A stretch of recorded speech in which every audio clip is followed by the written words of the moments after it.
clear tu zong te in zwa in chibai ka buk le vek cheuni voin hi ni somni pasari thlathum sang ni somni paruk ania voin ni somni pasari thlathum sang ni somni paruk hianin LADC 12 tram LADC first session nei ania he first session nei hun turi ka ngak hlel to khop me ka chang chuak ta ti chuanin keina ka ngai poimo em mai thil pakhat awma chu kan hung deuh khanin session an nei ma deuh hianin party ming thup party ming kha chu ka thupang khamia an vice president hena ka soya chu LADC sanitation check gate atang hianin sang ni somni atanga sang ni somni panga in kara an poisa mu a hi in MDC ho zo tir te hi a hriat ve sim te po hi a thalom le lai district mi puite po hian tam takin an hrianga atam zok in an shalo mai thaya beng varna na sim hei chu min han zo sak ve chin sim te ka tia ma serin lo lampang da ya pusingun lian chungan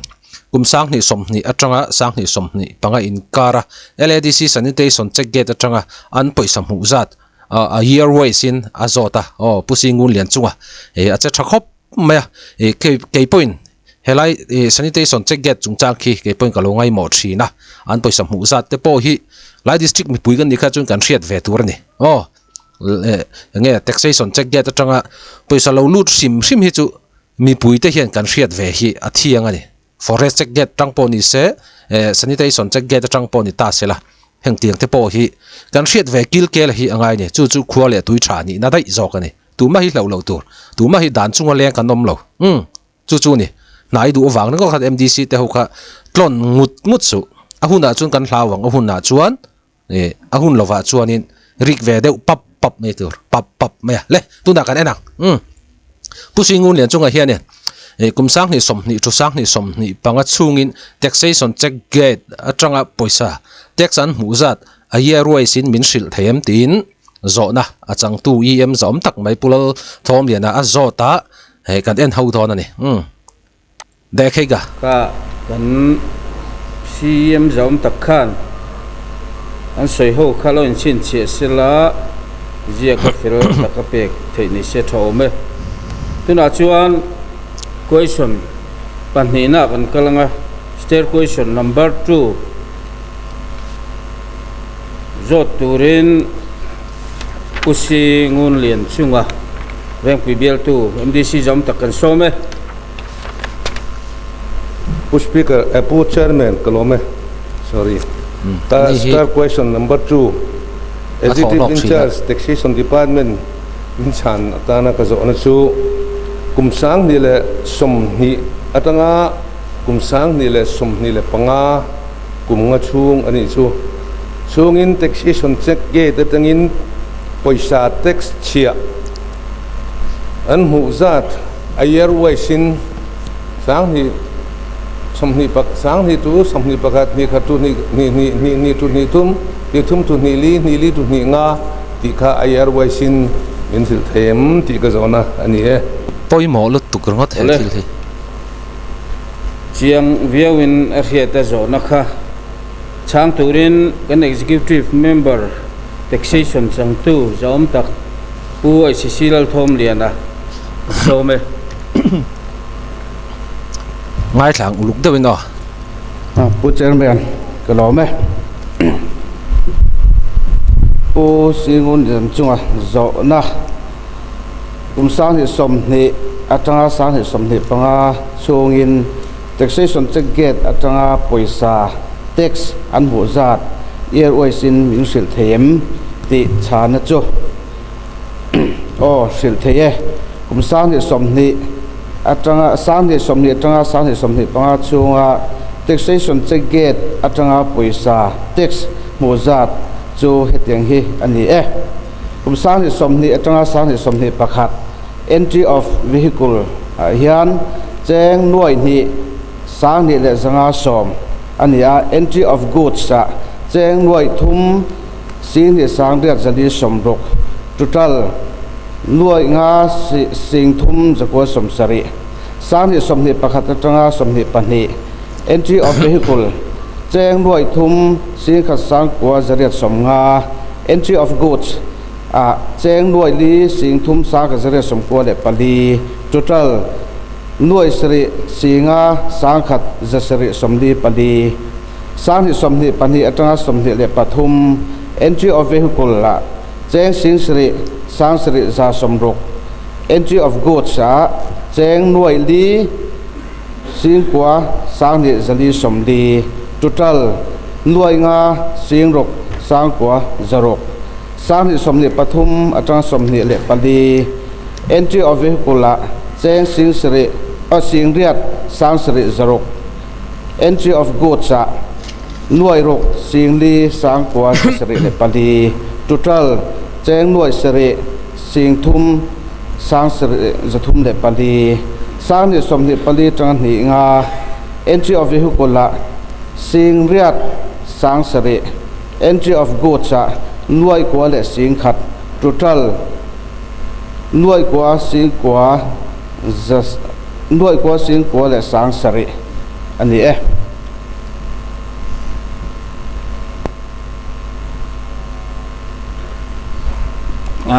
เชียงวิวว่าจอนะจอตูจอเบลนะสมอง Chairman helai hi ne kan tuna kan taxation in charge EMP chu tun sarkar ani thar chawani maya hiat nei thui lo bia banga helai hi ka zo du na chan chu he kan rama pastor chona in larna asoyang devin mizoram kotswa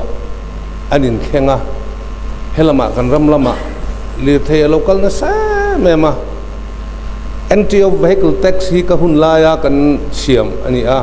ta pok ve mai chen sing sari vel ta kan han mu hei hi sang somni pani ni thuma khan sing sari le sang sari vel kan muwa ni khat ni te ni somni ni khat te chu covid lai ni li the lo tlan tlem de ani theya ni thum te ni thum ni li te ni li ni nga te chuanin chen sim dia la sang sari he tlem de bem o ka ti hatin enge ni mi nan soithin long tlai khopui chunga kan bungrua lo lut ahi council check gate da tax lak tamani wangin sai hain long tlaya thil mana to zok anti thina sumi achan le wang chu district council henai thinka a check gate wang khi ni eten ti a he dikrengem tin chu ba ka he ai tam Myanmar lamakal tlang tur entinan hei kan ram chen Myanmar ram buai ani anzalen khop maya kilometer sombak kalte lo ani line silchar te aizol te lunglei te Myanmar lam kon unaw te hian bazara kala hemi local hi khilai gate alu khian taxation check gate da khian tax kan lo la vem tilai kha thia ta poimo riau ka ti kan la ve ni chuan alu thi atama oila te han engangin nge kan lak kan yem khan min chang thelo mai the san su tharan di thlat ma se hei kan malamatan ke manin resource kan nei ve hi angai heti ko ba mal som na local hi ti lai hi council hian aram mi pui hian lok pui ila ti hi kadwa kan lo ti lo ani poin tunaya stick de wati dan te umem he ai tam de khon so te than te umem ti lai kha kan em zong takhian nge ni ruam man na ani em thar nia ruam man na thar hemi chungchanga ek lo thia danin ko ta nar thum kon tu thum nar le bung tlang pen nar thum kona te sangaw lama te le mumbuk lampanga te po Myanmar lam ne na kanin kalpona taxation segate te siam tum ni ten kaloria alom katia enge ni malak na an nei hemi tax kan tax ti pung tur zong le tam zok kan mu thena tur ta hian ma chop enge an nei te min hil thayem ti ka zota tin chu ti rual chuan na chena ka soyang khan vehicle tax bi ka khan somni patum nilia sing sari le sang ru wel kan huwa นี่ลินหิงาสิ่งนี้ละสังสริอันนี้เลยอัตเลมตะซอกค่ะมาตอลุตอัตเลมตามีเฮ็ดที่เขาบ่มาตอลุตัมสิฮีติลายค่ะกันโรเบลนาอันนี้ให้เฮ็ดดีเทลมินสังเถนปนเสียปนดูเลยนักนามินสังเสดีก็โรเบลนานี่รอมั้ย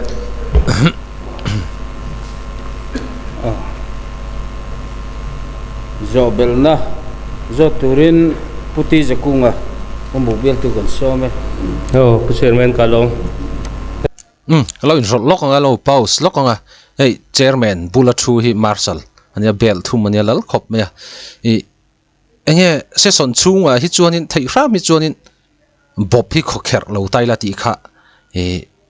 กันสวยเวลเลยสวยนี่ตาเสร็จแล้วฉันจูเฮเชร์แมนนะคะเราโฟกัสเราเทสิเราว่าเชร์แมนนั่นค่ะจวนนินเชร์แมนบูลทูทีนมาร์ซัลออฟฟิเซอร์ปากฮีอลังเราเทสิเราขี้จู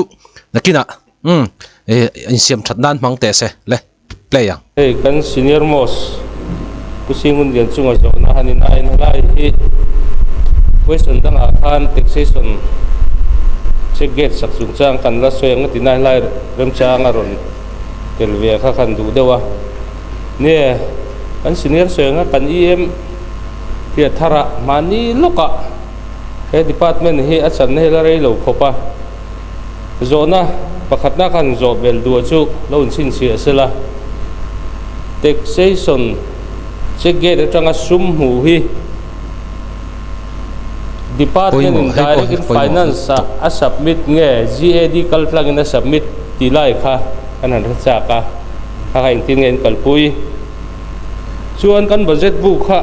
กับเก่งแต่ไม่รู้ว่าเชื่อไหมกับที่ส่วนตุกินกับริงเราหน่วยเรียดเวลค่ะกลุ่มขัดกันตาเก็ตคันเนีย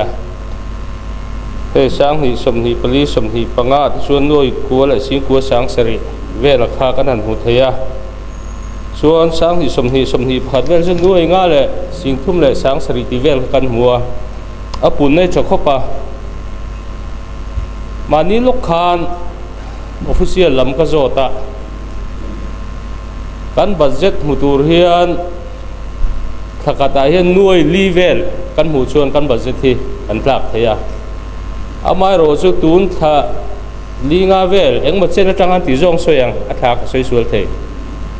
ถ้ากระต่ายเฮียนหน่วยสมปังอายเต็มเราให้กันหุดช่วงสมปัสริทปกันเท่งกันนี่รถบล็อกเต้เราไปช่วยไล่เฮียนกันสุ่มหัวสร้างครบไม่ตีไล่ค่าออฟฟิเชียลลำจังมินศิลาข้าเตียงอันนี้ชวนตูนทะลีงาเลียมตากัน tax income มังคานกันบัดเจ็ตอาเต้นให้สุ่มอินเดโลจุงสร้างกันสวยเฉาโดนเจ้าเนี่ยที่สารนี่ยังไงโมติเตกันไงตัวถ้าติ้นหน่วยส่งปัสริกันติจวนกลุ่มขัดให้หน่วยจะหิจวงค่ะเด็กใช้ส่วนเช็คเกตจังกันบุตรโดนนี่income transaction ชัดตักขันโดนะจู่วางจนถกตู้เตโปจันนันลักกันเยี่ยมทาร์มังเฮียนชัดตักกะจันนันลักกันหันไปเสียจู่วางจนกันจอบเบลดูจู่เฮลัยมาละตูเรียนบัดเจ็ตรับเพรสเซนต์ลงมานี่เสตีปุ่นตุ่มนะ department ลำจังอินกันincomeไงตัวอินเช็คเกตจังกัน target ตีปุ่นตุ่มนะฮีอินเนี่ยตีไล่เตะค่ะท่านจดอันนี้สารหาเดียวนี่เลยเขาไล่เขาจู่บัดเจ็ตแต่กันละสวยเฉาโดนเนี่ยเชื่อมันกลัวไหมโจเบลนะโจตูรินผู้วิจารณ์เสียเป็นเมมเบอร์จอมตักนิสมผู้เชิญเหมือนกลัวไหมตัวสามีสมนิปังอาสมนิปรุกบัดเจ็ตเองละว่าคานเท็กซัสดีพาร์ตเมนต์อาคารเจ้าหน่วยสมนิปกอาคากันตาร์เกตตานคานด่านหินกระเทียที่ชวนนิตินากันเมมเบอร์จอมตักเอาคุยส่วนในตีนาไอเยอร์เวสสวยอาคารชานี่เลยสมนิปังอาคาโซนี่ละว่าก็เรียนรู้การชวนที่จองอินสวยละวันนี้สุรคาร์ที่พออินเดียเงี้ยสุรคาร์เราไล่พวกกันออฟฟิเชียลลำมาอันนี้ก็ริง entry of good into market ที่เตvehicle tax collection นั่นฉันให้มันง่ายเลยมั้ยจุ่มเบี้ยบางส่วนนี่เศรษฐกิจเงิน target กันคุมนินกันที่ตัวนั้นสารน่ากันส่วนสามนี่เลยสมนิปลีอัตกัน entry of good into marketอาการหน่วยกว่าเวลเจ้าหมู่นี่ Kungin sani le somni panga kan man ralmek financial year timyang eta hian engzat nge taxation department atang hian sumlak lu ani ti kha ka zo na ni poimo thin khop mai la hi chu zo na he ta nung lam tang la oma zo bel na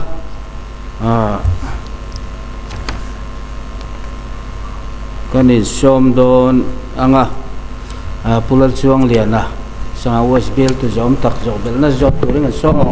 abak chu kan la bel to luang hai zo na pakhat la oma pu chairman kai lom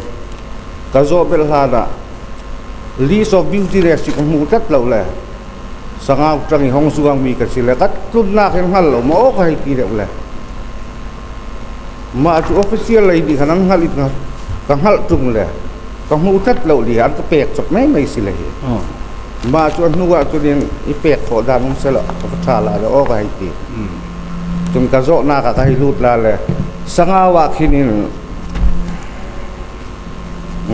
taxation check post ya ummo I kha ka khal tat lo le ma kha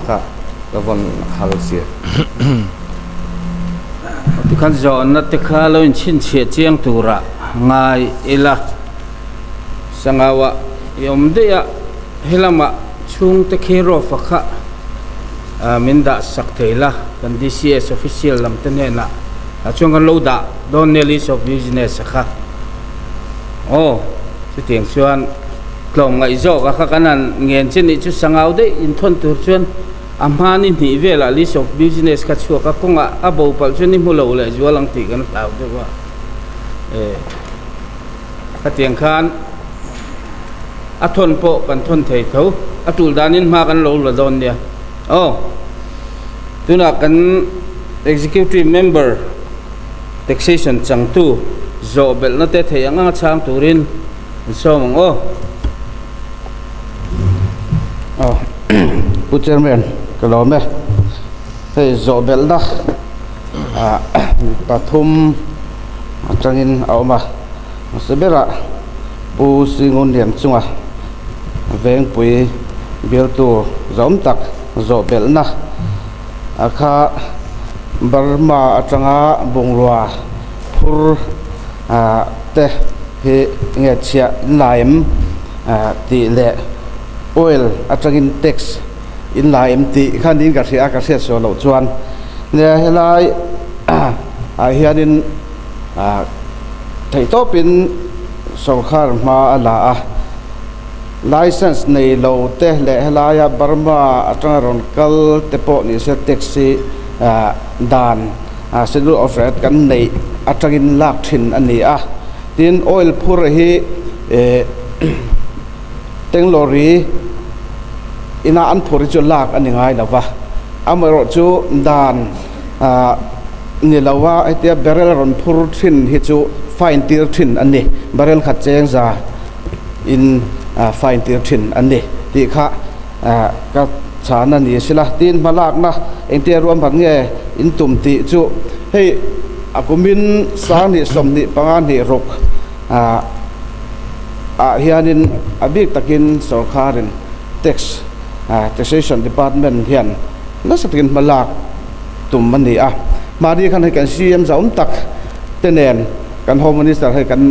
zo na nei tu kan MLA le MDC ni bok pu lian chung te hon kan zuk kala kulai zorin puilama zo ta chhualama khon taxation che gate CM ni sila ti in ro man kan CM meka ngeng pui tlang penga khwan ta chuan taxation che gate kan CM anga kan tum dan chuan hei kan CM tenen po kan house leader zom teng po kan soi ho to warehouse te po CM kulai khwanin bungrua te po stock Burma tanga chuak tur te po hi tax hi Burma ke Burma thon tur foreign culture te po hi rom na siam me kan dia revenue collection tamzok kan mu theine turin malak ani tin mani khan pang khuwa te ke ma ngai kalin sangawa te sarwana phai kong at po cheget siama atunin duty po kan da to heng he ni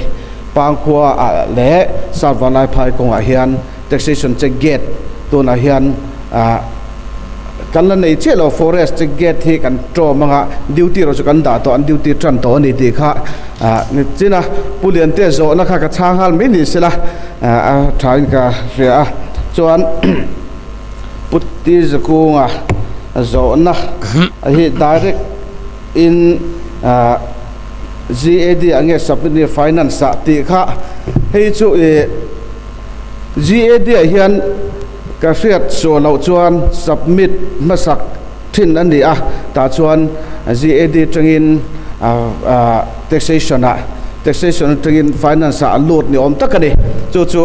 ๆกระชานไทยนี่สิละตีน target ตีปุ่นน่ะอินในโดนเอ็มตีขจู่ให้จู่แกยาสวยไทยเช่นนี้เรา finance department ลำปังชานเจียกันง่ายอันนี้นะอันที่ปุ่นเล็บปุ่นเหลาค่ะนี่ไม่กันเสียข้าชานไทยนี่ไม่ใช่ละตีนปูวิจิตรสังไปทำเบลตัวจะตักจะนะสารที่สมนิปังจุดนี้รกtaxation check gate จังเชียกันลากให้เฮียนกันช่างสารที่สมนิปังจุดนี้รกเฮียน entry of vehicle เฮียนแจ้งหน่วยขัดสิ่งลีสางาและสมรุกอันนี้entry of goods สาเหตุหน่วยจ่าสมทุมปฐุมสิ่งสิริสังกัวและจรุกอันนี้กันเอาไหมก็เชียงเวียงไม่ยะใส่เบลตอบด้านผู้เชิญแมน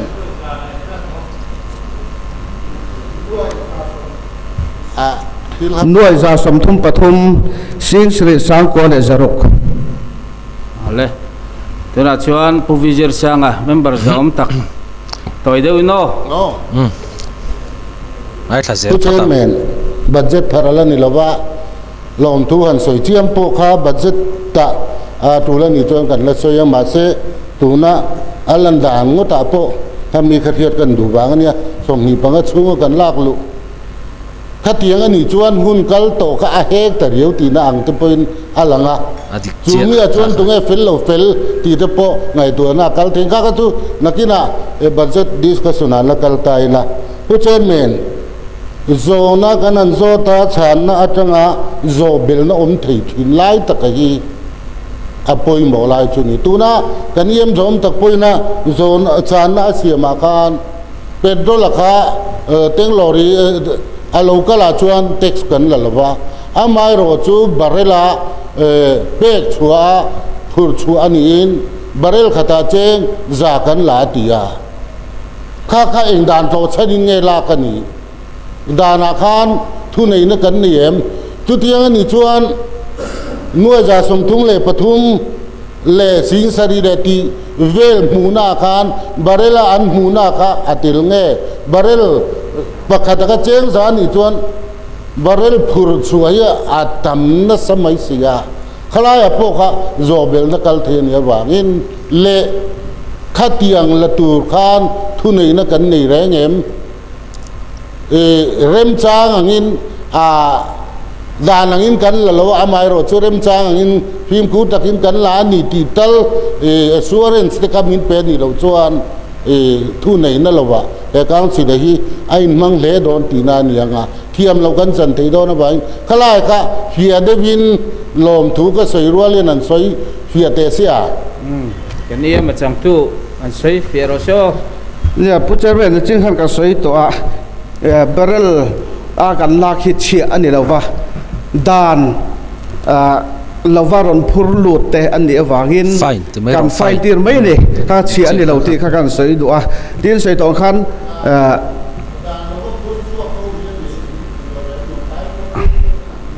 ดานเราพูดชั่วแค่ชั่วไฟตีเซลอันนี้ตีข้ากระชานนั่นนี่สิละตีนมิโซรัมอ่างอพอยันอาการเสียส่วนเราชวนเสียชีพแล้วมาพอยันให้เตียงเปโตรลและดีเซลพูดที่โจยตีทิ้นอันนี้ตีนใส่ตองคานดิสตริกคาวซิลอินซุมกันในละวะท่านนั่นไงที่พออันน่ะหมดสุดานนี่มีละวะให้เตียอิลลิกัลบุงรัวรอนพูดที่จู่ไอ้มานี่ helai kan dana pheichuanin a chawtir theina pheichu kan nei lo na chungin amar chu dan dik lo vek ron phurlu te ro chu district council thuni na po ni chuang lovin ti hanin dan dik lawa ron phurte bungrua license nei lo te hi chu kan fine tir thina ni tax ani lo ti kha kan soi thei to ni te hang kan pause zuainga kha sanitation check gate atanga entry of goods te entry of vehicles atanga sum lo lu da na kha chu pusingun lian chunga zo na tang khanin kan hret thiam vakin rinoma a year wise khan karon soi non lenga hei ka soi tak tak main thu pakhat kan soi du chu pusingun lian chunga hi ruling lama hian om lo sela ti hi ka du khop me opposition na hianin han thu sela ruling lampang ho hi han chai tak tak sela ti hi ka du khop me a chan chu pusingun lian chunga performance kan theveka house session house chet dan zong zong tuna hian khang house MLA nge session an nei la ya a performance ang che kha LADC po hianen kha performance ka ron chom le se ti hi ka du khop me ma se ruling lama a on de utlata eng po chu ni ta sela a thalama ngai la ti chuanin LADC sanitation check gate khi entry of goods te entry of vehicles ang chi te kha ka riat chak na rei to khop maya pusingun lian chunga zara ti hian ka hret theia kolom hle maya chuanin han soinon vele don taila pusingun lian chunga zo na kha kumsang ni som ni atanga sang ni som ni panga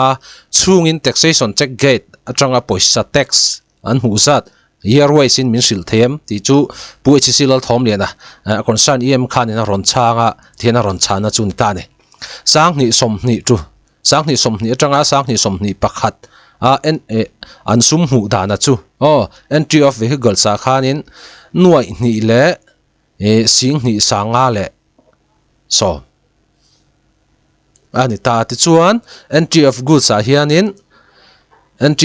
hianin nuai thum sing ni sangre zali le somruk chuan a total chu nuai nga sing thum zasari le somsari ka total sual mai thekha chu min sethiam taula ti chuanin sang ni som ni pakhat tanga sang ni som ni pani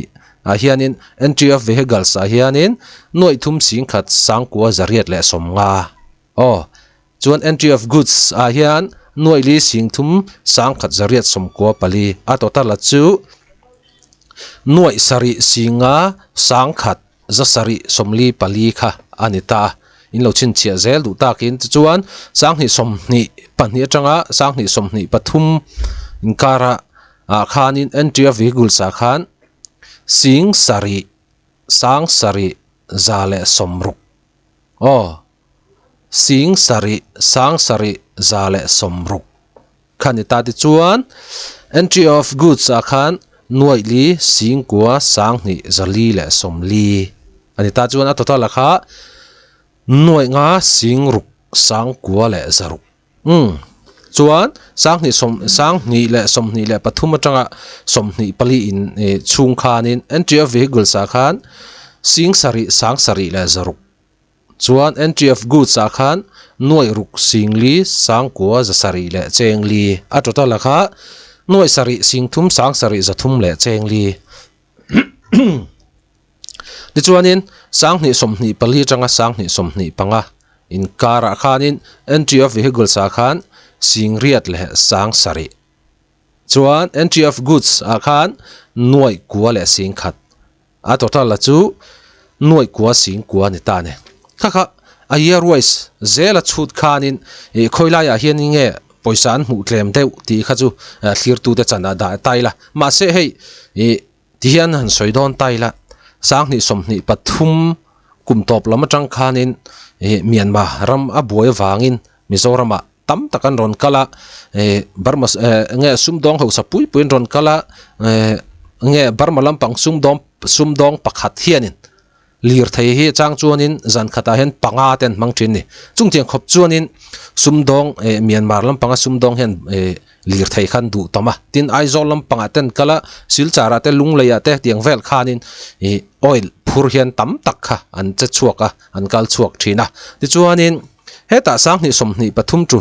sang ni som ni pan ni tru sang ni som ni pathuma entry of vehicles hianin tlem chuanin karin ai chuanin atlem kati hei ka riat chak na chan pakhata chunita sang ni som ni ange hmalam pangkha chule thu ran ni ta sela covid 19 boruak vela wang khanin an poisom mu te po kha lo tlem mai thaya lo tam thei tho boka khalam pangkha chu ka soi tu mani lo sang ni som ni pathuma tanga sang ni som ni paruk in kar chung zong akha achan chu barma sum dong an tam lutuk laya entry of vehicles am paisa lu za ta kha atlem ka ti dewani ka hre thiam lo khop me ti chuanin sang ni som ni pathuma tanga sang ni le som ni palia po hianin atlem hle mai amak ang reng khop me lir thei lut le chuak engtik lai po hian chum lo chat lovin zana po ni ta sela akal rengani tam takani zan khat thil thua longtlai atanga lir thai barmalam pangpan ringot po hi aza za chuang lir thai hi achua thin laya tin district danga tanga barmalam pang pana lir thai local ringot po hi zan khat thil thua hianin somnga borvel te hini thin ni chungtiang khop chuanin lir thai atam laya sangni somni pathum atanga sangni somni palia sing sari le sang sari le zaruk chau entry of vehicles mi chu ka hre thiam lo khop me ma se kan ho tu ten an record thlapa kha chu diktura te po ngai tai la ti chuan entry of goods ai chuanin aron up na sakhop me nuai ruk le singli sang kwa za sari le chengli dei khanita entry of goods ate kha chuan le adik tura ngai tai le ma se entry of vehicles zok tak hi ke chuanin ka hre thiam lova chuan sangni somni pali tanga somni panga a hianin singriat le sang sari ni hei te pe hi chu sangni somni pali ni nga in kara khanin barma sum donga wanga lir thei lei tam tak longtlai tang point noma district dang tang point noma anron kal zut sutta ni chu district sang tang hianin heta hi chu sang ni somni pali tanga sang ni somni panga in kara entry of vehicles cheng singriat le sang sari chau hi chu ka hre thiam lo hle mai thinina hei wangin ka riat cha ka ti ni taxation check get atanga sum lo lu thrim sum chevel thrim ka riat chak na pakhata khani ve thrim me